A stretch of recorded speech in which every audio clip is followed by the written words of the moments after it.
నమస్కారం, welcome to our channel. నేను సహస్ర. ఏపీలో ఎమ్మెల్సీ ఎన్నికల ఫలితాలు వచ్చాయి కదా, మరి దాని గురించి మాట్లాడదాం. ఈరోజు మనతో పాటు ఉన్నారు సీనియర్ జర్నలిస్ట్ కిరణ్ గారు. నమస్కారం సార్. నమస్తే మా సార్, రిజల్ట్స్ వచ్చాయి. సో రిజల్ట్స్ని బట్టి చూస్తూ ఉంటే ఎవరిది పై చేయి అనిపిస్తుంది? అధికార పక్షమా లేదంటే ప్రతిపక్షమా? ఒక రకంగా చెప్పాలంటే అధికార పక్షమే పై చేయి సాధించింది ఇక్కడ గ్రాడ్యుయేట్ ఎమ్మెల్సీ ఎన్నికల్లో. ఎటొచ్చి సమస్య అంతా ఎక్కడ వచ్చిందంటే టీచర్ ఎమ్మెల్సీ విషయంలోనే వచ్చింది. గ్రాడ్యుయేట్ ఎమ్మెల్సీ విషయంలో తెలుగుదేశం పార్టీ కూటమి ఏదైతే ఉందో కూటమి విజయం సాధించినట్టుగా మనం భావించాలి. సహజంగా మరి అధికార పక్షంలో ఉంటారు కాబట్టి అది అడ్వాంటేజ్ వాళ్ళకి, వాళ్ళు పై చేయి సాధించారు. సమస్య ఎప్పుడు వస్తుందంటే టీచర్ ఎమ్మెల్సీ విషయంలో చాలా సమస్య వస్తుంది. వైసీపీ ఏముంటుంది, తెలుగుదేశం పార్టీ అట్టర్ ఫ్లాప్ అయిపోయింది, తెలుగుదేశం పార్టీ బలపరిచిన అభ్యర్థి ఓడిపోయాడు, తెలుగుదేశం పార్టీ ప్రభ తగ్గిపోయింది, లేకపోతే కూటమి మీద జనంలో వ్యతిరేకత పెరిగిపోయింది అంటుంది. అటువైపు కూటమి నాయకులు ఏమంటున్నారంటే మా అభ్యర్థే గెలిచాడు, మేం బలపరిచిన అభ్యర్థే గెలిచాడు అని చెప్పేసి కూటమి అంటుంది. పెద్ద కన్ఫ్యూజన్ చేస్తున్నారు జనంలోకి. నిజం చెప్పాలంటే వీళ్ళు ఒక అభ్యర్థికి, పిఆర్టీయూ అభ్యర్థికి వీళ్ళు సపోర్ట్ చేశారు. తెలుగుదేశం జనసేన ఒక అభ్యర్థికి సపోర్ట్ చేశారు, ఆ అభ్యర్థి సెకండ్ ప్లేస్లో వచ్చాడు. బీజేపీ ఒక అభ్యర్థికి సపోర్ట్ చేశారు, అతను విన్ అయ్యాడు, గాదె శ్రీనివాసులు నాయుడు. సో ఈ గాదె శ్రీనివాసులు నాయుడుకి సపోర్ట్ ఇచ్చింది బీజేపీ మాత్రమే, తెలుగుదేశం జనసేన సపోర్ట్ ఇవ్వాల. అదే సమయంలో వీళ్ళిద్దరికి అపోనెంట్ అయిన యూటీఎఫ్ అభ్యర్థికి వైసీపీ సపోర్ట్ ఇచ్చింది, అతను అట్టర్ ఫ్లాప్ అయ్యాడు. ఇప్పుడు వైసీపీ ఏం చేస్తుంది, తాము సపోర్ట్ చేసిన వ్యక్తికి అట్టర్ ఫ్లాప్ అయ్యాడనే చెప్పుకోకుండా తెలుగుదేశం బలపరిచిన అభ్యర్థి ఓడిపోయాడు, తెలుగుదేశం జనసేన వాళ్ళిద్దరికి చుక్కెదురైంది, ఇంకొక అభ్యర్థి గెలిచాడు అంటది. ఈ తెలుగుదేశం ఏం చెప్తుంది, మా కూటమి బలపరిచిన అభ్యర్థులే గెలిచారు అంటది. వీళ్ళకి బీజేపీ మద్దతు ఇచ్చింది కానీ గాదె శ్రీనివాసులు నాయుడికి తెలుగుదేశం జనసేన మద్దతు ఇవ్వాల, అయినా ఆయన గెలిచాడు. ఇప్పుడు తెలుగుదేశం ఏం చెప్పుకుంటుంది, ఆయన కూడా మా అభ్యర్థి, మా కూటమి కదా బలపరిచింది, మా బీజేపీ బలపరిచింది కదా అంటారు. మీ ఇద్దరేమో బలపరిచిన అభ్యర్థి సెకండ్ ప్లేస్ లో వచ్చాడు. సో ఆ రకంగా మీరు బలపరిచిన అభ్యర్థి ఓడిపోయాడు కదా లెక్క ప్రకారం. బీజేపీ బలపరిస్తే అది బలపరచడం, అది బీజేపీ క్రెడిట్. అది మీ ఇద్దరు ఎందుకు తీసుకుంటారు ఆ క్రెడిట్? తీసుకోవడానికి వీల్లేదు. సో అదే సమయంలో వైసీపీ తాను బలపరిచినప్పుడు అట్టర్ ఫ్లాప్ అయిపోయి అసలు ఓట్లే రాకపోతే దాని గురించి మాట్లాడట్లేదు. మీరు తెలుగుదేశం జనసేన బలపరిచిన అభ్యర్థి ఓడిపోయాడు అంటది. ఇది పోనీ వీళ్ళకేమైనా గాదె శ్రీనివాసులు నాయుడు బీజేపీ సపోర్ట్ చేశాడు కదా, అది కూడా కూటమి పార్టీ అని కూడా అనుకోదు. అంటే బ్లేమ్ గేమ్, ఒకళ్ళ పట్ల ఒకళ్ళు బ్లేమ్ గేమ్ ఆడుకుంటున్నారు. వాస్తవానికి చెప్పాలంటే వీళ్ళు ఎవరు బలపరిచినా ఎవరు బలపరచకపోయినా గాదె శ్రీనివాసులు నాయుడు విజయం సాధించడానికి కారణం ఆయన టీచర్స్కి సంబంధించి ఆయన చేసిన కృషే. సార్, ఇంకో క్వశ్చన్ ఏంటంటే, ఇప్పుడు ఎందుకు రెండుగా వీడిపోయి జనసేన టీడీపీ కలిసి ఒకరిని అభ్యర్థిని ఎంచుకున్నారు, మళ్ళీ బీజేపీ ఎందుకు సపరేట్గా ఒక అభ్యర్థిని ఎంచుకున్నారు? ముగ్గురు ఒకటే కూటమి కదా. ఒకటే కూటమి. యాక్చువల్ బీజేపీ ఏమనుకుందంటే ఫస్ట్ అసలు మనం ఎవరిని సపోర్ట్ చేయొద్దు అనుకుంది. తెలుగుదేశం జనసేన మాత్రం ఒక అభ్యర్థికి సపోర్ట్ చేశారు. దానికి కూడా రీజన్ ఏంటంటే ఆ అభ్యర్థి గతంలో తెలుగుదేశం అభ్యర్థికి గతంలో 2004కు ముందు సపోర్ట్ చేశాడు కాబట్టి అతనికి మనం సపోర్ట్ చేయాలి. తెలుగుదేశం అనుకుంది, జనసేన కూడా అనుకోవాలి. తెలుగుదేశం అనుకున్నది కాబట్టి జనసేన కలిసింది.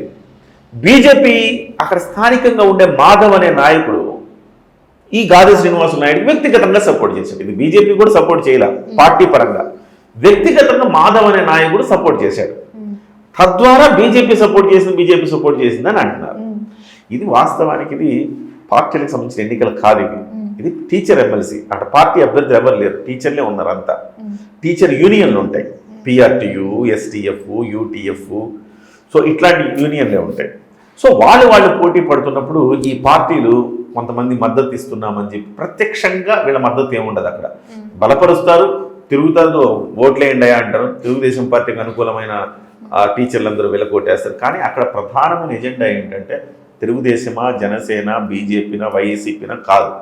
ప్రధానమైన ఎజెండా మనకు ఒక ఎమ్మెల్సీ, మన సమస్యలు ప్రస్తావించడానికి ఒక ఎమ్మెల్సీ అసెంబ్లీలో చట్టసభల్లో ఉండాలంటే మనం ఏం చేయాలి?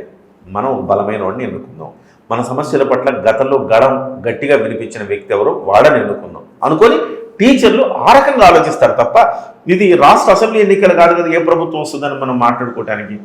ఇది కేవలం మన టీచర్ల సమస్యలు ఎవరు ప్రస్తావిస్తారు, అనే దాని మీద ఆ ప్రాతిపదికన జరిగిన ఎన్నికలు కాబట్టి దీంట్లో ఈ రాజకీయ జోక్యం అనేది లీస్ట్గా ఉండాలి. కానీ ఒకరి మీద ఒకరు బ్లేమ్ చేసుకుంటున్నారు. ఇప్పుడు ఒకరి మీద ఒకళ్ళు బ్లేమ్ గేమ్ ఆడుతున్నారు. ఇద్దరిది తప్పే అంటా నేను. ఇప్పుడు తెలుగుదేశం పార్టీ మాట్లాడిన తప్పే, వైసీపీ మాట్లాడిన తప్పే. జనసేన ఎలాగో మాట్లాడట్లా, బీజేపీ కూడా మాట్లాడట్లా. తెలుగుదేశం వైసీపీ ఇద్దరు బ్లేమ్ గేమ్ ఆడుకుంటున్నారు. ఇద్దరు తప్ప. చివరికి తెలుగుదేశం పార్టీ వెబ్సైట్లో కూడా గాది వెంకటేశ్వర నాయుడు, గాది శ్రీనివాసులు నాయుడు మా అభ్యర్థిని పెట్టారు. కూటమి అభ్యర్థి గెలిచినందుకు అభినందనలు అని పెట్టాడు. తప్పు కదా అది. సో ఇద్దరు తప్పే. అండ్ ఇంకొకటి, ఇప్పుడు ఈ ఎన్నికల వల్ల ఏమైనా ప్రభావం చూపిస్తుంది అంటారా? ఏం చూపిస్తుంది సహస్రం? ఏం ఉండదు. ఎందుకంటే ఉప ఎన్నికలు, ఎమ్మెల్సీ ఎన్నికలు ఇలాంటివి పెద్దగా రాష్ట్ర ప్రభుత్వాన్ని నిర్దేశించే లేకపోతే ప్రభుత్వాలను ప్రభావితం చేసే పరిస్థితి ఉండదు. అంటే జనాల్లో వెళ్ళిపోతుంది కదా. కేవలం ఒక మూడ్, ఎస్పెషల్లీ టీచర్లు అయితే అసలు ఏముండదు. ఎందుకంటే టీచర్ల సమస్యలు ఆ వ్యవహారాలే తప్ప ఇందులో కూటమి లేకపోతే వైసీపీ అనే భావన తక్కువ ఉంటుంది. అయితే గ్రాడ్యుయేట్లో కొంత ఉంటుంది. గ్రాడ్యుయేట్ ఎమ్మెల్సీ ఎన్నికలు మొన్న తెలుగుదేశం పార్టీ గురించి కొంత ఉంటుంది. గ్రాడ్యుయేట్ ఎమ్మెల్సీలో దాంట్లో ఇండికేషన్ ఇస్తాయి అంతే తప్ప ప్రభుత్వాలను మార్చేస్తాం, ప్రభుత్వం ఇదే ప్రాతిపదిక, ఇదే రెఫరెండం అనుకోవడానికి ఏం లేదు. ఒక ఇండికేషన్ అయితే ఇస్తాయి. గతంలో 2024కు ముందు 3 గ్రాడ్యుయేట్ ఎమ్మెల్సీ ఎన్నికలు జరిగితే చివరికి పులివెందుల ప్రాంతంలో జరిగిన ఎన్నికలో కూడా జగన్మోహన్ 3 తెలుగుదేశం పార్టీ గెలుచుకుంది. అక్కడ కూడా చివరికి జగన్మోహన్ రెడ్డి ప్రాంతంలో కూడా తెలుగుదేశం పార్టీ గెలిచింది. అది ఒక డేంజర్ బెల్ మోగింది. ఆ రోజే జగన్మోహన్ రెడ్డి తెలుసుకోవాల్సింది. ఒక ఇండికేషన్ ఇస్తుంది, ఒక మూడ్ ఆఫ్ ద నేషన్ అంటే మూడ్ ఆఫ్ ద పబ్లిక్ చూపిస్తుంది అంతే తప్ప దానివల్ల ప్రభుత్వాల మీద ప్రభావం కానీ రాబోయే అసెంబ్లీ ఎన్నికల మీద ప్రభావం కానీ ఏం పడదు. ఇప్పుడు అసెంబ్లీ ఎన్నికలు 2 ఏళ్ళు ఉన్నాయనగా, సంవత్సరం ఉన్నాయనగా ఈ రిజల్ట్ వచ్చింది. జగన్మోహన్ రెడ్డి అప్పుడు దాన్ని కాషన్గా తీసుకోవాలి. దాన్ని ఎస్ ఇదేదో తేడా కొడుతుంది, గ్రాడ్యుయేట్లు అందరూ మనకు ఓటేయట్లేదంటే తేడా కొడుతుంది కాబట్టి మార్చుకోవాలి అనుకోవాలి, ఎక్కడో మన విధానాలు మార్చుకోవాలి అనుకోవాలి. అలా అనుకోకుండా ఏం చేశారు, వీళ్ళందరూ మా వాళ్ళే కాదన్నారు. అంటే గ్రాడ్యుయేట్లు అందరూ మీ వాళ్ళు కాదా? అంటే గ్రాడ్యుయేట్లకు చదువుకున్న వాళ్ళు అంతా మీ వాళ్ళు, చదువుకున్న వాళ్ళు మీ వాళ్ళు కాదా? ఇది మైనస్ అయింది. సజ్జల రామకృష్ణారెడ్డి మాట్లాడిన మాట మైనస్ అయింది. ఆ రోజు మైనస్ చివరికి ఓహో చదువుకున్న వాళ్ళందరూ కూటమికి వేసారు నిజంగానే. అందుకే వాళ్ళకి 11 సీట్లు వచ్చినాయి. సో దాన్ని వాళ్ళు కాషన్గా తీసుకుని, ఇండికేషన్కి తీసుకుని వాళ్ళు దాన్ని రెక్టిఫై చేసుకోకుండా వాళ్ళు బిహేవ్ చేశారు కాబట్టి వాళ్ళకి ఆ రిజల్ట్ వచ్చింది. ఇవాళ ప్రభుత్వం వచ్చిన కొత్తల్లో ఖచ్చితంగా కూటమికి ఆ ప్రభావం ఉంటుంది. ఇంకా ప్రభుత్వం వచ్చి సంవత్సరం కూడా కాలేదు, ప్రభుత్వ వ్యతిరేకత ఉండదు. సహజంగానే అధికార పక్షంలో ఉన్నప్పుడు గెలుపుకి ఒక అడ్వాంటేజ్ ఉంటుంది. ఉప ఎన్నికలు కూడా తీసుకోండి, ఉప ఎన్నికల్లో కూడా అధికార పక్షానికి అడ్వాంటేజ్ ఉంటుంది. అధికార పక్షానికి అడ్వాంటేజ్ ఉన్నా కానీ ఉప ఎన్నికలు ఇంకొకళ్ళు గెలిచారనుకుని అప్పుడు ఆలోచించాలా, ఎస్ ఎక్కడో తేడా కొడుతుందని. ఇప్పుడు తెలంగాణలో ఇవి ఎందుకు కాదు అంటున్నారంటే, తెలంగాణలో అనేక ఉప ఎన్నికలు జరిగితే ఏ ఉప ఎన్నికలో కూడా కాంగ్రెస్ పార్టీ గెలవలా. చివరికి ఈటల మీద జరిగిన ఉప ఎన్నిక, ఈటల గురించి జరిగిన ఉప ఎన్నిక అయితే హుజూర్ నగర్లో అనుకుంటారు, హుజూరాబాద్, అక్కడ జరిగిన ఉప ఎన్నికలో ఈటల వర్సెస్ బీఆర్ఎస్ జరిగింది. కాంగ్రెస్ పార్టీకి 3,000 ఓట్లే వచ్చినాయి. ఎవరైనా అనుకుంటాడు కాంగ్రెస్ పార్టీకి 3,000 ఓట్లు వస్తే కాంగ్రెస్ పార్టీ మళ్ళీ అధికారంలోకి వస్తాయి? ఏమైనా కాంగ్రెస్ పార్టీ అధికారంలోకి వచ్చింది. ఎజెండాస్ వేరుంటాయి సహస్ర.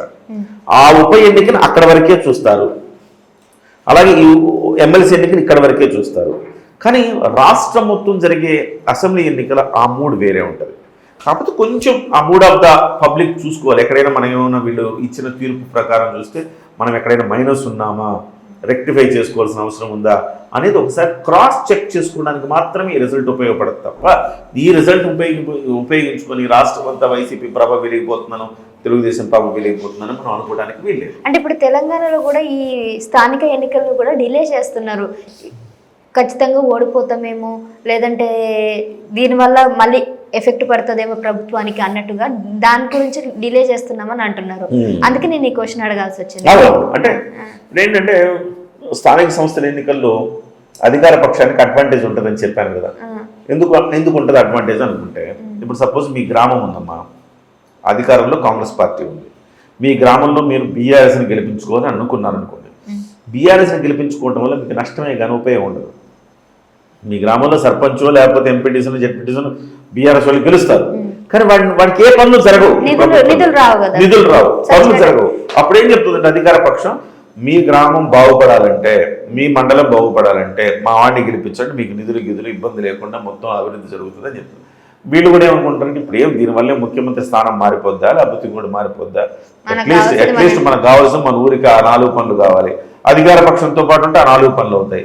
లైట్ తీసుకుందాం కానీ అధికార పక్షంకి వేద్దాం అనుకుంటాం. ఆ రకంగా అధికార పక్షానికి అడ్వాంటేజ్ అవుతుంది. అంత అడ్వాంటేజ్ ఉండి కూడా అధికార పక్షం ఓడిపోయింది అనుకో, డెఫినెట్గా సంథింగ్ ఫిషీ. అప్పుడు అధికార పక్షం అలర్ట్ అవ్వాలి. ఏదో మనకి ఎంత ఉన్నా కానీ మనం ఓడించారంటే ఎంత వ్యతిరేకత ఉంటే ఓడిస్తారు. కాబట్టి రెక్టిఫై చేసుకోవడానికి ప్రయత్నం చేయాలి. సో ప్రతిపక్షం ఏంటంటే జస్ట్ లిట్మస్ టెస్ట్ లాగా ప్రతిపక్షం గట్టిగా పోరాడుతుంది. పోయినా కానీ అధికార పక్షానికి అడ్వాంటేజ్ ఉంటుంది కాబట్టి వాళ్ళు గెలిచారని చెప్పుకోవచ్చు. అక్రమాలు చేశారు, అధికారాన్ని ఉపయోగించారు, ఏమైనా చేశారని చెప్పుకుంటారు వాళ్ళు. కానీ ఒకవేళ వాళ్ళు గెలిచారంటే వాళ్ళకి ఎక్కడ లేని ఉత్సాహం వస్తుంది. సో ఈ స్థానిక సంస్థల ఎన్నికలన్నీ ప్రభుత్వం డిఫెన్స్లో ఉంటుంది, ప్రతిపక్షం అఫెన్స్లో ఉంటుంది. ఎందుకంటే జరిగితే పోతే మనం పోయేదేం లే, గెలిచామా ఉత్సాహంతో మళ్ళీ మన క్యాడర్లో మంచి జోష్ వస్తుందని ఉంటుంది అనమాట. వీళ్ళకేమో టెన్షన్, అధికార పక్షానికి ఎలాగో గెలిచి తీరాలా, పోయిందా ఇక మనం గోవిందా అనుకుంటారు. అందువల్ల అధికార పక్షం ఏం చేస్తుందంటే కొంచెం ఆచితూచి ఈ స్థానిక సంస్థల ఎన్నికల్ని నిర్వహిస్తూ ఉంటుంది. నిదానంగా అన్ని బాగున్నాయి, అన్ని సెట్ చేసుకున్న తర్వాత గెలుస్తామని నమ్మకం వచ్చిన తర్వాత చేస్తూ ఉంటారు. ఏదైనా పథకాలు అమలు చేయాలనుకో, ఏదో తల్లికి వందనమో లేకపోతే రకరకాల పథకాలు ఉన్నాయి. తెలంగాణ కూడా పథకాలు, రైతు భరోసా ఉన్నాయి కదా. ఈ పథకాలన్నీ ప్రజలకు ఏమైతే మాట ఇచ్చామో పథకాలన్నీ అమలు చేసిన తర్వాత నిర్వహిద్దాం ఎన్నికలు. ఆలోపు మళ్ళీ ఎన్నికలకు వెళ్తే నెగిటివిటీ ఉంటుంది. అవన్నీ నిర్వహించేసామనుకో, పథకాలను అమలు చేసామనుకో, అప్పుడు పాజిటివిటీ వస్తుంది. అప్పుడు ఎన్నికలు నిర్వహిస్తాం. అందుకోసం డిలే చేస్తూ ఉంటాం. రైట్ అండి. సో కిరణ్ గారు చెప్పినట్టు కూడా ఈ ఎమ్మెల్సీ ఎన్నికలు అక్కడ ఏపీలో ఆ రిజల్ట్ చూసిన తర్వాత మనకు అర్థమైంది ఏంటంటే అక్కడ ఒకరినొకరు బ్లేమ్ చేసుకోవడమే తప్ప అక్కడ ఉన్నటువంటి పర్సన్కే గెలిపించడమే అయింది తప్ప ఇంకా ఏం లేదని కూడా అర్థమవుతుంది. సో చాలా చక్కగా వివరించారు. మరి అంశంతో మళ్ళీ కలుద్దాం. చూస్తూనే ఉండండి మా ఛానల్. Thank you.